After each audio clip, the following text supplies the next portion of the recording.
Madam పేరు Manitha. Morning 7కి వచ్చింది, start చేసింది ఎక్సర్సైజ్. మేడం ఎక్సర్సైజ్ చేస్తుంటే నువ్వు మొగోడు కాదా అన్నట్టు అనిపించింది. అందుకనే లేనిపోయిన ఎక్సర్సైజ్ అన్ని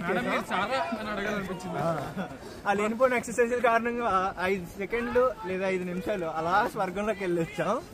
కళ్ళు తెసినా సరే ఏం కనపడలేదు. పెయింట్ అయ్యా అయ్యా నీళ్ళు అండి చచ్చిపోతున్నాం అంటే కింద ఉన్నాయి, వెళ్ళి చల్ల నీళ్ళు మొహం కడుక్కో అన్నారు. అయ్యా నాకు కళ్ళు తెరిసినా ఏం కనపడట్లే. అది మనిషిలా మడేలా ఏం అర్థం కాదు. అది ఇంకా అలా అయింది. 3 గంటల తర్వాత ఏమైందంటే ఆ తర్వాత మళ్ళీ 3 గంటల తర్వాత అది ఎలా ప్యాక్ చేయాలి, ఇదేలా ప్యాక్ చేయాలని చెప్పారు. అది చెప్తానే ఉన్నారు. ఈ గ్యాప్ లో తేజేంద్ర అన్న వెళ్ళాడు, బ్యాగ్ ఇలా పెట్టుకున్నాడు. ఆ పెట్టుకుంటే ఏమైంది, ఆ పొట్టకి సరిపోదు, మొత్తం లూజ్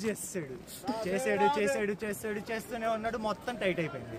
అప్పుడు ఆ పొట్ట యాదగిరి గుట్ట అని అప్పుడు మాకు అర్థమైంది.